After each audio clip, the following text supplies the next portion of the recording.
जय शिवराय मित्रांनो, मुख्यमंत्री माझी लाडकी बहीण योजनेच्या थकीत असलेल्या जून महिन्याच्या हप्त्याच्या वितरणाच्या संदर्भातील एक महत्त्वाचा अपडेट आजच्या व्हिडिओच्या माध्यमातून जाणून घेण्याचा प्रयत्न करणार आहोत।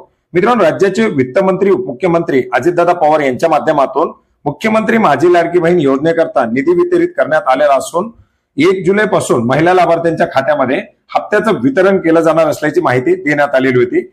मित्रांनो, निधी वितरित करण्यात आलेला असताना सुद्धा या हप्त्याचं वितरण करण्यात आलेलं नव्हतं आणि याचं जे कारण समोर आलं होतं ते म्हणजे इतर विभागाच्या माध्यमातून निधीचं वितरण न होणं।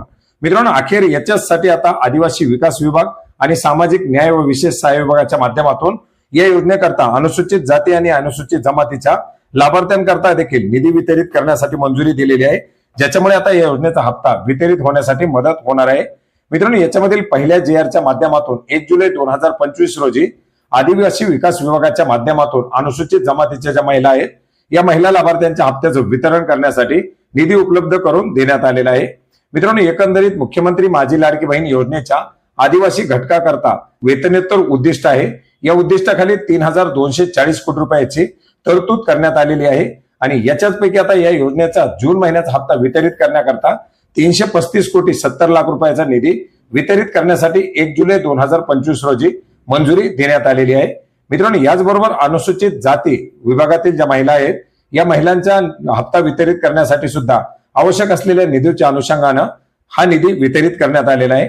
याच्या अंतर्गत आपण जर पाहिलं तर अनुसूचित जाती व नवबौद्ध प्रवर्गातील घटकांसाठी 3960 कोटी रुपयाची अर्थसंकल्पीय तरतूद करण्यात आलेली आहे आणि याच्यासाठी आता या जीआरच्या माध्यमातून 410 कोटी 30 लाख रुपये एवढा निधी वितरित करण्यासाठी मंजुरी देण्यात आलेली। एकंदरीत आता सर्वसाधारण प्रवर्ग, अनुसूचित जाती, अनुसूचित जमाती या तिन्ही प्रवर्गाचा निधी हा राज्य स्तरावरील स्टेट बँक ऑफ इंडियाच्या जे काही सेंट्रलाइज खातं आहे या खात्यामध्ये जमा करण्यात आलेला आहे आणि याच खात्यामधून आता डीबीटीच्या माध्यमातून लाभार्थ्यांच्या खात्यामध्ये जून महिन्याचं थकीत असलेलं मानधन वितरित केलं जाणार आहे। मित्रांनो, साधारण 7 जुलै पर्यंत सर्व लाभार्थ्यांच्या खात्यामध्ये या मानधनाचं वितरण केलं जाईल अशा प्रकारची माहिती देण्यात आलेली आहे। त्याच्यामुळे आता 3 जुलै पासून तरी लाभार्थ्यांच्या खात्यामध्ये हे मानधन वितरित होईल अशा प्रकारची अपेक्षा निर्माण झालेली आहे। भेटूयात नवीन माहितीसह।